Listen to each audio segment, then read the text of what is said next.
tahun ini saya melihat persoalannya itu yang lebih meningkat itu masalah teknis. Masalah jarak, orang dekat sekolah tidak diterima, manipulasi kakak, domisili, lalu kemudian pungli, jual beli bangku, itu masalah teknis. Dalam Permendikbud ini ternyata tidak terintegrasi dengan keseluruhan visi jangka jauh yang saya bilang tadi, akar persoalan nomor 1 green design. Yang lebih parah lagi di eranya Mas Nadiem, ujian nasional dihapuskan.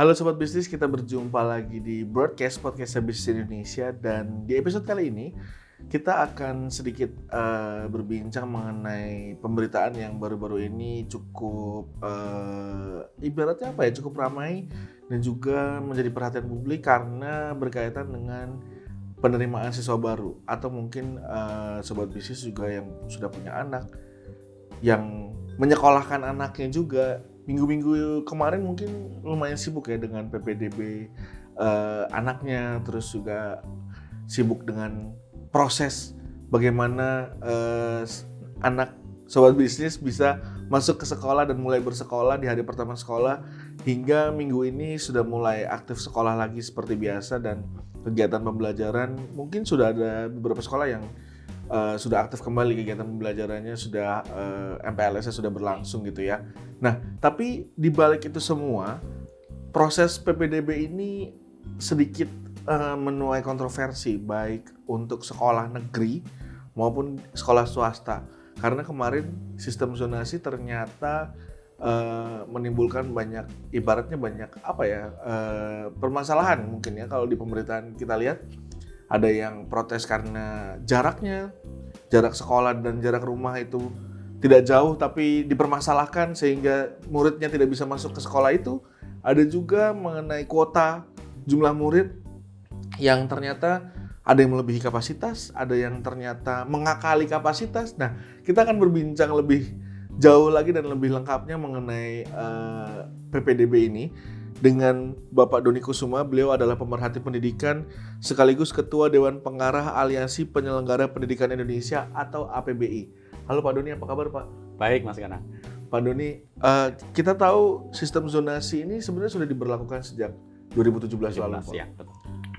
Tapi hingga kini sepertinya sistem zonasi ini bukan solusi dari sistem-sistem yang sudah ada sebelumnya, baik NEM, terus juga sistem jalur prestasi. Walaupun sekarang sistem nilai pun masih berlaku ya Pak ya, hanya beberapa persen saja karena kan sistem zonasi mendominasi 50% untuk penerimaan siswa baru di PPDB. Untuk SD 75%. Nah, masalah-masalah ini bermunculan baik dari orang tuanya protes, terus juga sekolah swasta pun kemarin ada yang protes karena merasa dianaktirikan gitu ya. Apa sebenarnya Pak yang kemudian menjadi masalah utama Pak dari sistem PPDB ini? Mengapa permasalahan-permasalahan ini seolah-olah terus bermunculan gitu Pak dari tahun ke tahun Pak? Kalau kita melihat kebijakan PPDB, memang benar tadi Mas Kanang bilang sudah dimulai tahun 2017. Dan waktu itu saya masih banyak dilibatkan untuk mendesain kebijakan zonasi ini. Nah, saya melihat bahwa sebenarnya kebijakan PPDB zonasi harus kita analisis akar persoalannya dari 3 hal. Pertama, dari green design tentang penyediaan akses pendidikan, karena ini terkait dengan hak warga negara yang dijamin oleh undang-undang. Dan hak terhadap akses pendidikan bukan hanya akses pendidikan saja, tetapi akses pendidikan berkualitas. Ini harus bisa dirasakan oleh warga negara Indonesia mulai dari TK, SD, SMP, SMA, sampai perguruan tinggi. Maka kalau kita berbicara tentang akses dan green design, kita harus berbicara secara keseluruhan terkait dengan sistem perubahan dari jenjang satu ke jenjang lain. Dari pendidikan dasar, dari SD ke SMP, SMP ke SMA, SMA ke perguruan tinggi. Karena kalau kita hanya melihat PPDB ini hanya proses seleksi dari SD, SMP, SMA saja, kita akan kehilangan visi jauhnya. Jadi ini dari sisi visinya ya ke depan, karena ini sangat fundamental. Yang kedua, terkait implementasi dari visi ini harus ada regulasinya. Nah, regulasi itu terkait dengan pasal-pasal di dalam Permendikbudristek, karena pasal-pasal yang harus meregulasi harus mencerminkan prinsip-prinsip mengapa penyediaan akses berkualitas itu harus dilakukan oleh pemerintah, karena ini tugas pemerintah Ya. untuk melaksanakan amanat dari konstitusi, terutama Undang-Undang Sistem Pendidikan Nasional, Undang-Undang Nomor 20 Tahun 2003. Lalu yang ketiga, harus dibereskan persoalan teknisnya. Jadi masalah zonasi itu masalah jarak, dulu ada blind spot, lalu kemudian jumlah rombel, ini sebenarnya masalah teknis. Nah, kita harus melihat di sini. Nah, tahun ini saya melihat persoalannya itu yang lebih meningkat itu masalah teknis. Masalah jarak, orang dekat sekolah tidak diterima, manipulasi kakak, domisili, lalu kemudian pungli, jual beli bangku, itu masalah teknis. Sementara regulasinya tetap. Tahun ini, tahun 2023, pemerintah memakai Permendikbud nomor 1 tahun 2021. Jadi itu 2 tahun lalu. Ya persoalannya sama. Gitu. Tetapi lebih dari itu, di dalam Permendikbud ini ternyata tidak terintegrasi dengan keseluruhan visi jangka jauh yang saya bilang tadi, akar persoalan nomor 1 green design-nya. Nah itu yang harus dibahas sebenarnya. Tapi kalau kemudian kita bicara soal green design tadi Pak, apakah kemudian pengawasan di tingkat sekolah itu, saya bisa bilangnya karena ini permasalahan yang berulang ya, dari tahun ke tahun, apakah kemudian pengawasannya memang kurang atau memang pelaksanaan teknisnya yang tidak diperhatikan secara detail Pak? Nah, kalau terkait dengan green design, Kementerian Pendidikan dan Kebudayaan itu kan merupakan istilahnya penyelenggara pendidikan nasional. Jadi mereka adalah lembaga teknis. Kalau di dalam Undang-Undang Otonomi Daerah, itu kan sebenarnya lembaga teknis yang mengelola pendidikan nasional. Ya. Jadi ada banyak kementerian, tetapi yang mengelola pendidikan itu Kementerian Pendidikan dan Kebudayaan.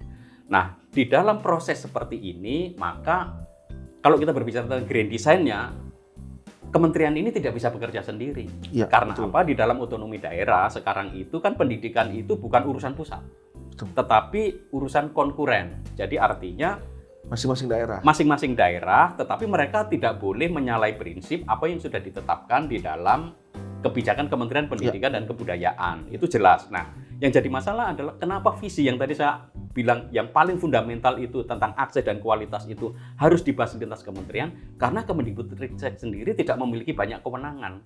Pertama, misalkan kalau kita berbicara tentang kewenangan mengelola sekolah, itu ada di kepala daerah. Dan kalau di kepala daerah berarti bupati, wali kota, provinsi. Maka siapa bosnya dia? Bosnya adalah Mendagri. Maka dia akan berbicara dengan Kementerian Dalam Negeri. Itu yang pertama. Lalu yang kedua, terkait dengan penyediaan akses. Berarti kalau misalkan penyediaan sarana dan prasarana dan lain-lain butuh keuangan. Keuangan ada dua nih, keuangan daerah dan keuangan pusat. Ini urusannya beda. Pemerintah daerah yang menganggarkan APBD karena harus menyediakan akses, dan itu 20% loh seharusnya. Dan pusat 20%. Itu berarti ada Kementerian Keuangan. Tetapi di dalam Kementerian Keuangan dan Mendagri sendiri, banyak pemerintah daerah yang tidak memenuhi layanan standar minimal, tidak menyediakan anggaran pendidikan 20%, tetap disetujui oleh Mendagri, dianggap sudah 20%. Ternyata hitung-hitungannya adalah dana yang ditransfer dari pusat ke daerah dihitung lagi sebagai anggaran pendidikan. Jadi masalah akses itu kan misalkan sekolah tidak ada ruangannya, ininya kurang ya, ruangannya sarana prasarana kurang. Dari siapa? Dia harus komunikasi dengan Mendagri. Gitu. Lalu untuk yang ke perguruan tinggi itu yang mengelola bukan daerah, tetapi ada di bawah otonomi Mendikbudristek. Nah, tapi yang jadi masalah kan perguruan tinggi nggak bisa lepas. Perguruan tinggi itu dia feedernya kan dari SMA. Sementara SMA yang mengelola pemerintah daerah, provinsi. Sehingga kebijakan seleksi dari SMA ke perguruan tinggi itu harus didialogkan. Dan juga didialogkan dengan masyarakat. Karena saya melihat misalkan nih akar persoalannya sebenarnya begini. Mengapa kecurangan itu terjadi mulai dari SD, SMP, SMA, dan banyak orang tua masih menganggap sekolah negeri itu adalah sekolah favorit? Karena memang mereka pertama sekolah negeri murah, dan kemudian kalau nanti sampai SMA, jalur kuotanya lebih banyak untuk masuk jalur undangan. Dan di dalam undangan itu persentasenya 20%. Coba bayangkan, kalau kita mau menyeleksi anak-anak paling pintar, dalam kurva normal itu, dia range-nya nggak sampai 20%, Mas. Range-nya hanya 5% tuh anak-anak jenius yang hebat itu, yang benar-benar berprestasi. Ketika ini dikasih 20%, yang 15% akan manipulasi nilai rapor. Yang lebih parah lagi di eranya Mas Nadiem, ujian nasional dihapuskan. Tidak ada lagi cara objektif untuk menilai prestasi siswa. Saya sebelumnya menjadi anggota BSNP, kami menyelenggarakan ujian nasional dan dari evaluasi kami, ujian nasional berbasis komputer itu nggak bisa dibocorkan. Oke. Relatif lebih objektif dan dalam kunjungan kami ke daerah, memang terlihat sekolah swasta yang bagus, ujian nasionalnya bagus. Tetapi sekolah negeri yang favorit, yang biasanya mengandalkan bocoran, ya nggak bisa mas, nggak bisa. Ini yang jadi masalah. Lalu larinya kemana? Ya nilai rapot. Akhirnya apa? Yang manipulasi untuk masuk ke perguruan tinggi nilai rapot, mas. Coba bayangkan, satu sekolah di Malang, ada seorang guru yang berani menawarkan pada orang tua untuk kasih nilai kimia, fisika, biologi, nilainya 90 di rapot, bayar 7 juta, mas. Sampai segitu parahnya orang tua itu mau supaya anaknya masuk perguruan tinggi tanpa tes. Dan itu mereka sudah mulainya apa? Dari SD negeri, ke SMP negeri yang favorit, lalu ke SMA negeri favorit. Itu sudah seperti itu. Apalagi sekarang misalkan tidak ada lagi tes berbasis akademik di dalam perguruan tinggi. Jadi hanya berbasis literasi dan numerasi dan penalaran. Ini akan membuat perguruan tinggi tidak bisa menyeleksi mahasiswa yang terbaik. Kenapa saya katakan, kalau misalkan di IPB, anak sosial mungkin dia bisa penalaran bagus. Dan untuk masuk IPB, anak yang milih peminatan atau katakanlah yang sosial, dia hanya nilai matematika saja, Mas, yang dihitung. Sementara anak yang IPA, dia ada kimia, fisika, biologi, dan dia dapat nilai jelek-jelek, nggak bisa masuk ke ITB atau ke IPB. Nah, proses seleksi yang seperti inilah yang kemudian membuat berbagai macam persoalan. Karena asesmen nasional nggak menyelesaikan, Mas. Asesmen nasional yang dikembangkan Mas Nadiem Makarim itu tidak menilai individu per individu, tapi menilai per sekolah. Dan itu pun perwakilan. Kalau sekolahnya itu jumlah siswanya di atas 1000, asesmen nasional hanya 60 anak perwakilan, itu ya harus dengan teori rumusan statistik yang sangat canggih untuk bisa validitas ke sekolah-sekolah. Sementara di kalangan Bapak Ibu guru sendiri tidak ada penguatan kapasitas. Sekolah yang dulunya hebat, Mas, kayak MH Tamrin itu, di Jakarta ini kan sekolah-sekolah hebat itu. Tahun ini dia apa? Nggak banyak yang masuk ke LTMPT, yang masuk ke perguruan tinggi. Dulunya masuk 10 besar. Kenapa? Karena dengan zonasi, semua anak masuk. Yang stres siapa? Gurunya, Mas. Gurunya itu biasanya mengajari anak-anak yang pintar-pintar. Sekarang dengan sistem zonasi, kan macam-macam kemampuannya. Nah, tidak ada pelatihan pengembangan guru ya untuk melihat bagaimana saya bisa mendampingi. Karena guru dimanapun harusnya menerima siswa apapun adanya, kan? Nggak bisa pilih-pilih, saya akan melayani sekolah elit dan lain-lain.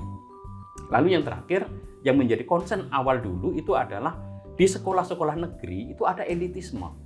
Hanya sekolah-sekolah yang favorit, sampai sekarang disebut favorit, itulah yang orang tua banyak mendaftar. Dan memang kalau dilihat dari beberapa pengalaman saya melihat ke wawancara dengan beberapa peserta didik itu, kebanyakan guru-gurunya itu juga biasa aja ngajarnya, tapi muridnya yang ikut bimbingan belajar.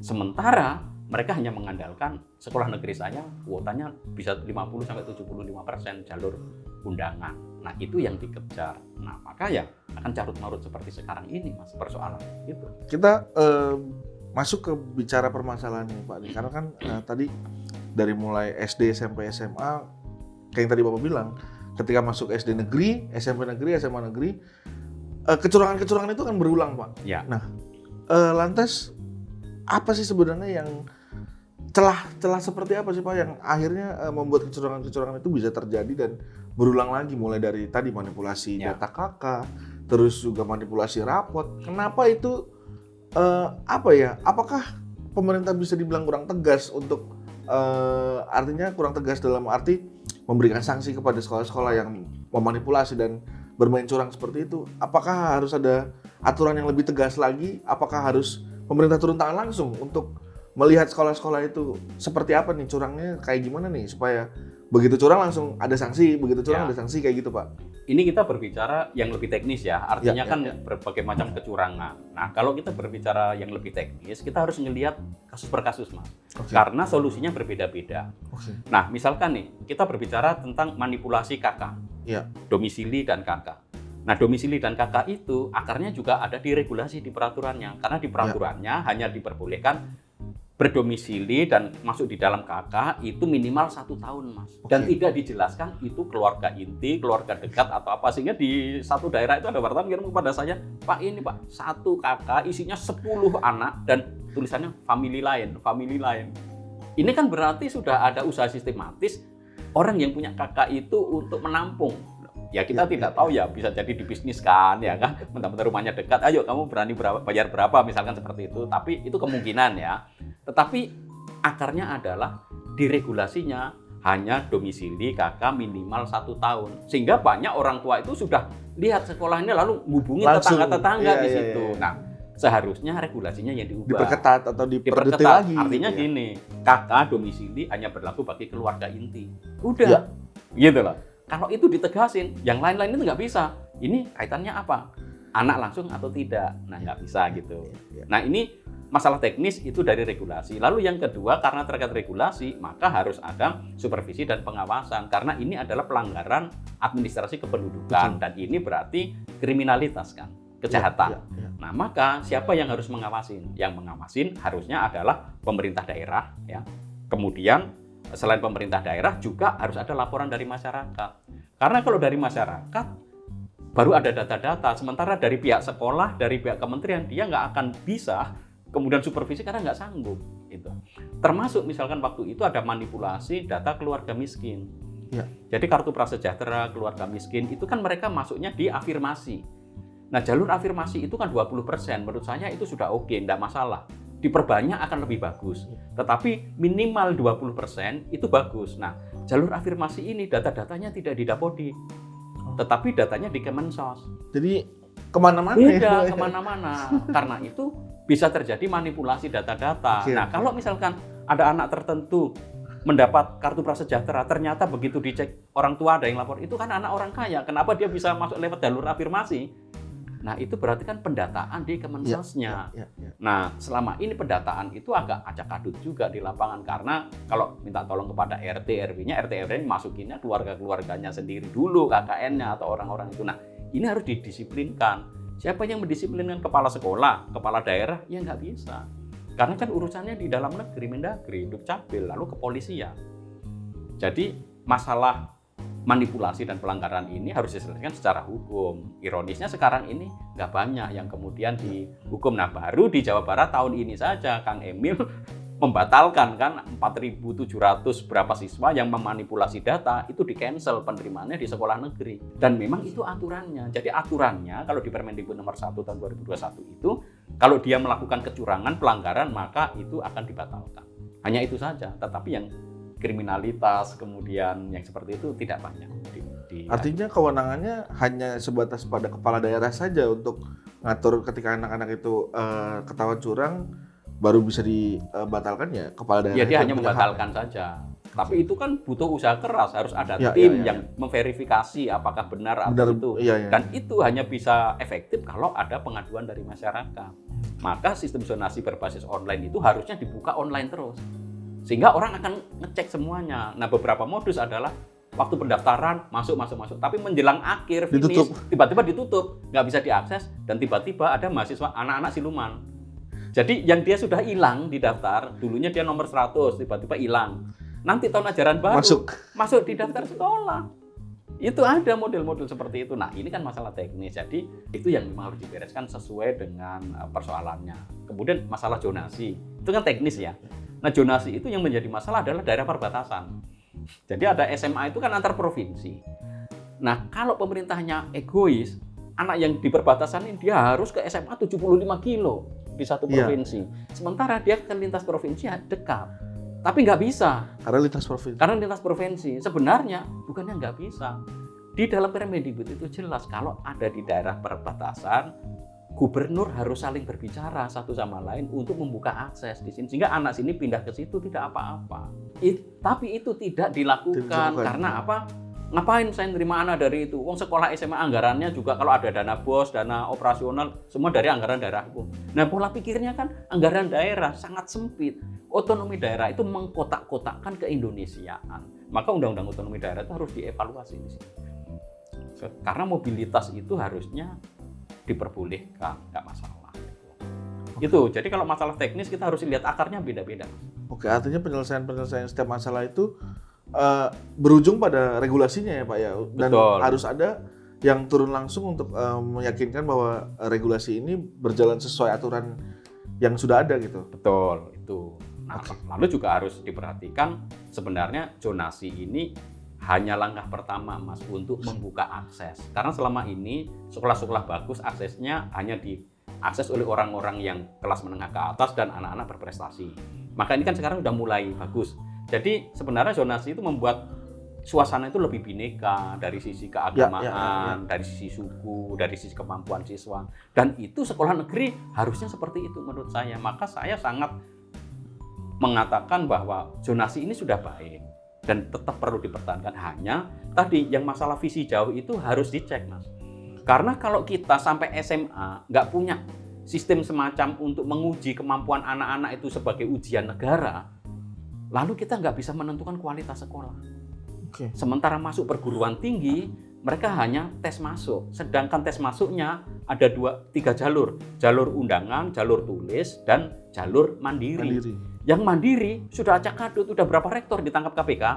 Iya kan? Karena banyak koordinasi, manipulasi. Bahkan ada sekolah universitas negeri mengatakan jalur yang tulisnya sudah habis. Semuanya udah mandiri karena ada banyak duit di sana.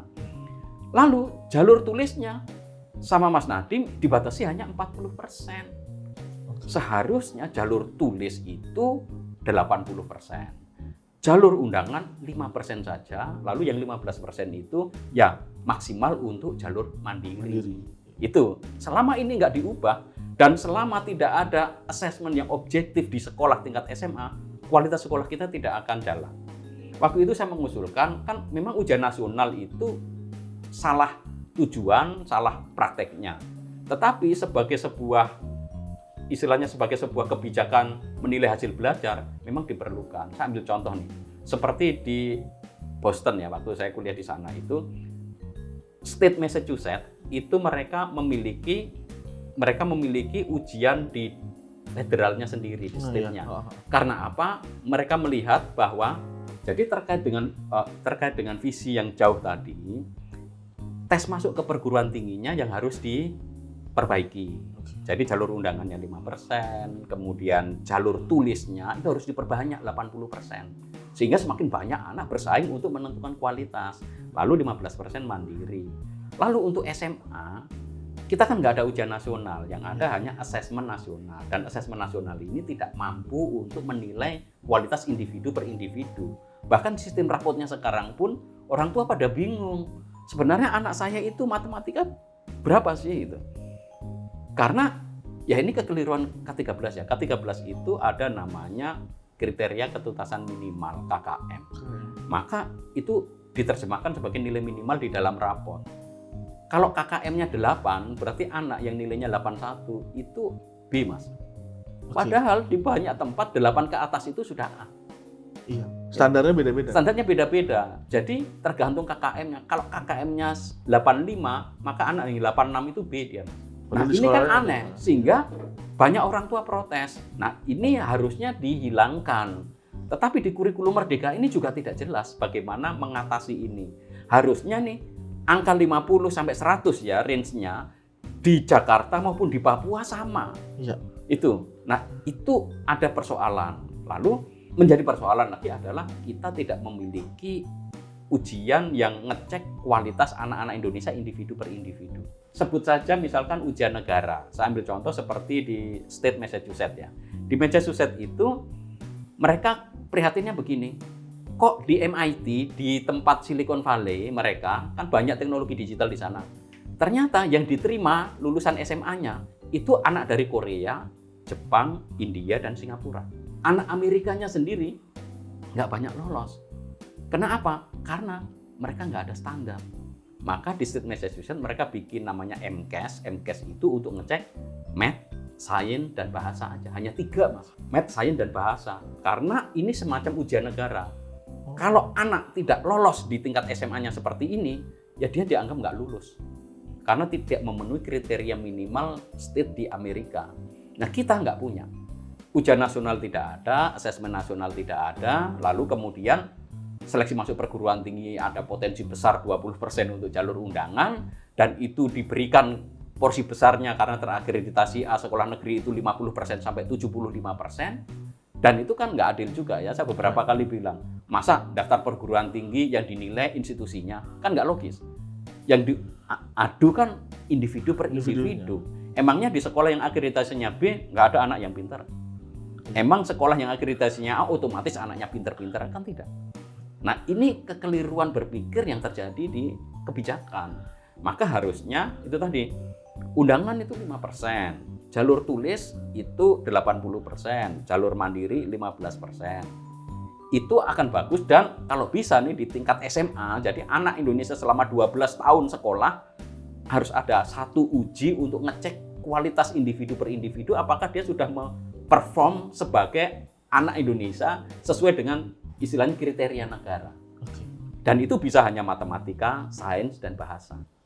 Nggak usah semuanya. Nggak usah semuanya. Dan ini bukan untuk kelulusan. Kalau kita misalkan nggak mau pakai kelulusan, berarti hanya untuk uji saja. Tetapi kan harus dilihat ini sebagai pemetaan. Kalau misalkan nggak untuk kelulusan, saya sekolahnya nyantai saja atau ujian negara, nanti akan ada istilahnya tindak lanjut dari pemerintah. Berarti sekolah ini nggak memotivasi anak untuk memberikan yang terbaik. Kalau dia nggak pakai ujian negara ini, bisa jadi nanti universitas bisa menggunakan. Nggak, saya mau menggunakan yang ujian negara ini untuk masuk ke perguruan tinggi. Itu boleh juga perguruan tinggi kan. Tetapi tidak boleh diwajibkan. Dibiarkan saja ke institusi atau lembaga. Tetapi menurut saya harus ada ngecek. Supaya apa? Kita tahu anak Indonesia itu kualitasnya seperti apa benchmarkingnya. Kalau tidak ada, ya pendidikan kita akan seperti ini. Dan sekolah negeri dan swasta tidak akan berpacu. Iya kan? Karena mereka akan berusaha asal lulus saja, kan kelulusan ditentukan dari nilai rapor Dewan Guru, sehingga gampang sekali untuk lulus dari satu sekolah. Tetapi kalau ada ujian negara, kualitas sekolah itu akan ditentukan dengan banyaknya siswa yang lulus minimal di ujian negara. Nah, itu saya rasa akan bagus. Itu terkait dengan visi ke depan harusnya. Kemudian Pak, ada beberapa juga di daerah-daerah yang terkait PPDB ini yang kemudian ada sekolah yang bisa dikatakan sebagai jadi tempat akhir atau tempat bukan pilihan gitu ya Pak ya. Ada yang bahkan sampai jumlah siswanya cuma 1, jumlah siswanya terus cuma 2 di satu sekolah gitu Pak. Terus juga kemudian ada yang sekolah swasta itu di semester pertama ada yang dia daftar di swasta, terus akhirnya begitu semester kedua pindah ke sekolah negeri lagi. Nah, permasalahan-permasalahan ini Bapak melihatnya seperti apa nih Pak? Ya, kalau permasalahan terkait dengan jumlah siswa yang masuk, itu kita lihat sebenarnya harus kita kaji analisis demografisnya. Karena sebenarnya bukan hanya sekolah swasta, tahun ini ada sekolah negeri hanya terima 1 siswa. Iya. Itu artinya apa? Demografis di situ nggak ada. Padahal sekolahnya bagus, ada UHB-nya, ada ini, tetapi siswa tidak daftar di situ. Bisa jadi mungkin sekolah ini dianggap tidak berkualitas juga, atau memang tidak ada penduduk usia sekolah di situ karena keberhasilan program KB Mas. Jadi KB 2 anak cukup ya, dan banyak anak-anak sekarang itu nggak mau punya banyak anak. Dan sekarang yang TK pun juga sama, sekolah-sekolah PAUD itu udah mulai kekurangan siswa karena tidak ada memang secara demografis. Nah, kalau secara demografis seperti ini harus ada kebijakan lain yang harus dikaji. Sekolah ini mau diapakan, mau digabung atau seperti apa. Lalu untuk sekolah swasta, biasanya sekolah swasta ini dianaktirikan. Karena apa? Sistem zonasi mengutamakan sekolah negeri, dan sekolah negeri itu umumnya yang SD dan SMP itu kan dibiayai oleh negara, maka dia tidak bayar. Ini masalah ekonomi. Jadi banyak anak-anak dari keluarga tidak mampu, bahkan anak dari keluarga mampu pun masuk ke sekolah-sekolah negeri supaya apa? Meringankan beban ekonomi, karena situasi pandemi, dampak pandemi ini kan berat, sehingga masuk sekolah negeri itu sesuatu yang bagus secara ekonomi. Tetapi dampaknya adalah matinya sekolah-sekolah swasta di sekitar situ. Nah, memang sekolah-sekolah swasta ini harus mulai bangkit. Karena sekolah swasta kalau seperti ini terus kualitas layanannya sama saja, malah biayanya yang ditinggikan tanpa disertai dengan kualitas, dia akan ditinggalkan, Mas. Itu yang terjadi. Bahkan sekolah negeri pun di beberapa tempat kualitasnya nggak sama. Ada satu zonasi, orang tua boleh memilih ke sekolah negeri ini, tapi kosong Mas ini. Karena seperti di perbatasan di Jawa Timur itu ada orang tua mengatakan, sekolah negeri di tempat kami itu udah kayak kandang ayam, Pak. Jadi buat apa anak saya disekolahkan di sana? Itu sehingga banyak orang tua itu tidak menyekolahkan di sekolah negeri. Jadi sekali lagi terkait dengan siswa itu ada masalah demografis. Lalu kemudian kecenderungan sekolah negeri untuk membuka menambah rombongan belajar seperti hari ini yang demo di Bekasi itu satu rombel itu bisa 58 anak untuk SMA itu melanggar aturan. Dan aturan ini bisa dibereskan lewat kementerian karena di Dapodik bisa ditutup. Kalau sudah 38 nggak bisa diikuti data Dapodiknya sehingga dia nggak bisa masukin nginput anak pindahan atau data-data baru. Lalu yang ketiga, di Permendikbud nomor 1 tahun 2021 itu adalah tugas pemerintah daerah menyediakan akses pendidikan bagi semua anak usia sekolah di wilayahnya. Tidak dikatakan harus masuk sekolah negeri. Maka kolaborasi dengan sekolah swasta itu penting dan wajib hukumnya. Sehingga kalau pemerintah mau mendirikan sekolah negeri, pertama-tama harus dilihat apakah di daerah situ sudah ada sekolah swasta. Okay. Kalau sudah ada sekolah swasta, lebih baik tidak mendirikan sekolah negeri di situ. Kecuali di beberapa daerah itu memang nggak ada sekolah negerinya. Jadi itu bisa didirikan sekolah negeri dan kan nggak ada swastanya juga. Itu. Lalu yang kedua, pemerintah daerah harus kemudian menganggarkan ini untuk komitmen pendidikan. Artinya begini. Dari SD, SMP mungkin sekolah negeri masih bisa menampung, tetapi dari SMP ke SMA itu hampir 80% itu sekolah swasta. Memang sekolah negeri itu kalau dari sisi jumlah siswanya hampir sama, Mas, sekitar ya 7 jutaan. Jadi siswanya itu hampir ya imbang lah ya, SMA negeri dan swasta, tapi banyak sekolah-sekolah swasta itu lebih di tingkat SMA itu banyak dikelola oleh penyelenggara sekolah swasta. Maka pemerintah perlu membuat kemitraan. Contoh bagus di DKI misalkan ya. Jadi kan jelas sekolah negeri nggak bisa menampung semuanya, maka yang tidak tertampung diberikan ke sekolah swasta. Tetapi pemerintah memperhatikan sekolah swasta dicek apakah sekolah swasta ini berkualitas atau tidak. Ngomongnya dengan para pengurus yayasan, pengelola pendidikan swasta, baru kemudian masalah biaya. 1 tahun kira-kira kalau dari pemerintah memasukkan ini bayarnya berapa? Karena sekolah swasta itu kan hidup dari pembiayaan masyarakat. Nah kalau dengan ada bantuan pemerintah seperti itu, orang tua akan senang masuk di sekolah swasta karena kualitasnya sama dan mereka juga tetap tidak membayar. Tuh. Tetapi ini butuh komitmen dan perhatian dari pemerintah pusat dan daerah. Nah ini yang selama ini tidak dilakukan. Itu, Mas. Oke, mungkin yang terakhir nih Pak nih, dari semua permasalahan-permasalahan ini, kemudian sejauh mana sih Pak kementerian, dalam hal ini Kemendikbud ya, yang punya wewenang untuk punya regulasi dan kemudian mengatur regulasi, sejauh mana kementerian itu turun langsung dan melihat apakah permasalahan-permasalahan itu terjadi seperti apa dan bagaimana solusinya? Sejauh mana Pak mereka turun langsung dan melihat permasalahan-permasalahan itu, dan kemudian apakah dengan misalkan dari Kemendikbud turun langsung dan menyelesaikan masalah itu, apakah itu benar-benar akan terselesaikan? Karena melihat tadi kasusnya adalah sekolah-sekolah ini berkaitannya dengan pemerintah daerah gitu kan, bukan dari Kementerian Pendidikan. Terus juga pemerintah daerahnya pun ada yang berbeda-beda ya. Ada yang aware dan ada yang kemudian kayak tadi Bapak bilang, loh ini wilayah saya, ini bukan wilayah saya lagi. Hal-hal seperti itu kan kemudian jadi apa ya? Jadi kemudian perbedaan-perbedaan itu yang kemudian memunculkan masalah baru. Kemudian apakah seharusnya dari Kementerian Pendidikan ini melihat permasalahan dari masing-masing daerah itu bisa diselesaikan oleh Kemendikbud, atau harus dari pemerintah daerahnya nih? Bagaimana kemudian solusi-solusi itu Pak yang harus dibicarakan lebih lanjut Pak? Ya, pertama-tama kalau kita berbicara tentang kementerian, selama eranya Mas Nadiem ini ya, masyarakat itu banyak tidak tahu sebenarnya Mas Nadiem ini ngomong apa tentang PPDB, ya, tentang zonasi, karena tidak pernah ada statement dari menterinya. Padahal dia yang harusnya bertanggung jawab ketika ada persoalan. Dalam pertemuan terakhir dengan Komisi 10 yang datang adalah Inspektorat Jenderal, yaitu Ibu Katarina Girsang. Di situ Bu Katarina mengatakan persoalan PPDB zonasi itu sudah terjadi dari tahun ke tahun. Hanya tahun ini lebih banyak karena ada media sosial. Kan bukan seperti itu solusinya. Bukan solusi. Ya, bukan itu solusinya.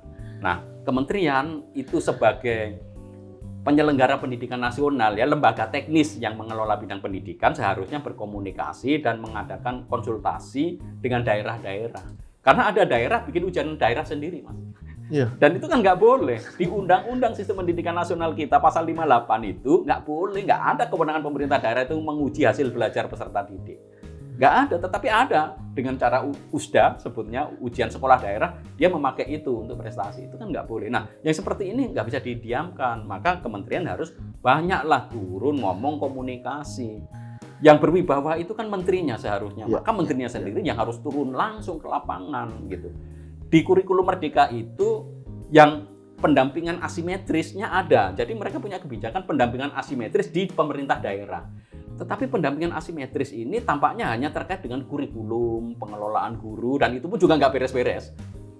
Karena yang diturunkan pun mungkin juga tidak paham dengan situasi daerahnya. Kan banyak tim-tim bayangan tuh di sana yang sebenarnya nggak banyak paham juga tentang pendidikan sebenarnya. Harusnya orang-orang internal itu, orang-orang pejabat kan mereka lebih banyak tahu seluk-beluknya di daerah, bagaimana membangun komunikasi. Nah, seharusnya sih menurut saya pemerintah lebih proaktif.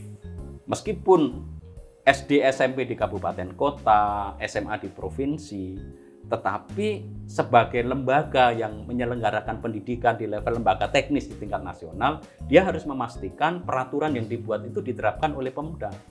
Kalau ada rapat dengan dinas pendidikan itu, mereka hanya rapat online saja. Kalau ada pertemuan, yang datang itu kadang-kadang hanya stafnya. Sehingga PPDB ini kan harusnya begini, misalkan di PPDB, prosesnya kan harusnya pertama zonasi dulu. Zonasi penuh, afirmasi, ya kan?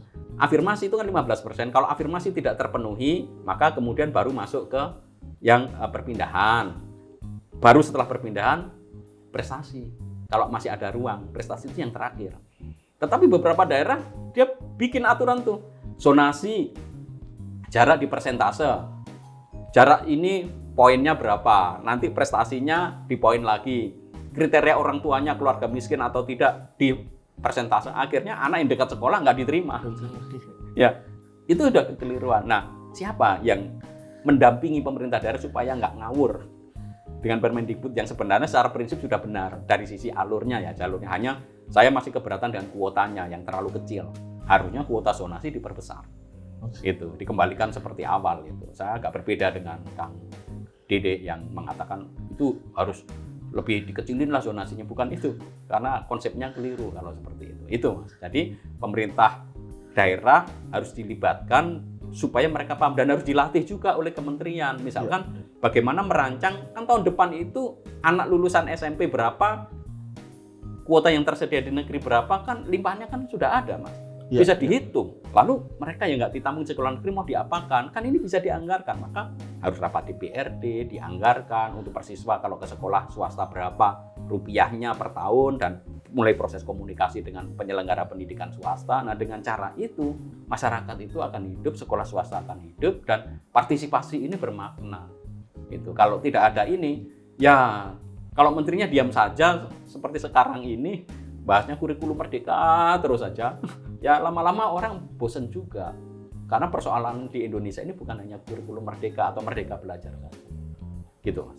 Oke, terima kasih Pak Doni untuk ngobrol-ngobrolnya, dan itu tadi Sobat Bisnis, semoga banyak hal ya yang bisa Sobat Bisnis dapatkan, mulai dari permasalahan dan juga hal-hal yang ibaratnya apa ya, sangkarutnya PPDB yang sudah terulang bertahun-tahun, yang intinya adalah sebenarnya komunikasi antar pemerintah daerah dan juga komunikasi dari Kementerian Pendidikan dan Kebudayaan yang seharusnya turun langsung ke lapangan dan melihat bagaimana sistem PPDB ini dan sistem zonasi ini implementasinya seperti apa, dan kemudian masalah-masalahnya seperti apa supaya tidak terulang lagi dari tahun ke tahun gitu ya, dan kemudian juga tidak menjadikan permasalahan ini sebagai hal yang wajar, karena ibaratnya apa ya, masalah ini sudah terulang, kenapa harus jadi sesuatu yang wajar gitu ya. Jadi harus, semoga kiranya bisa diselesaikan oleh kementerian terkait dan juga pemerintah daerah, supaya kedepannya masyarakat bisa lebih layak mendapatkan pendidikan, terus juga lebih nyaman dan juga merasa apa ya, terfasilitasi dengan pendidikan yang ada di Indonesia ini. Tentunya dengan harapan masyarakat Indonesia juga punya harapan yang sama ya, pendidikan Indonesia jadi lebih baik dan juga lebih maju dari tahun ke tahun.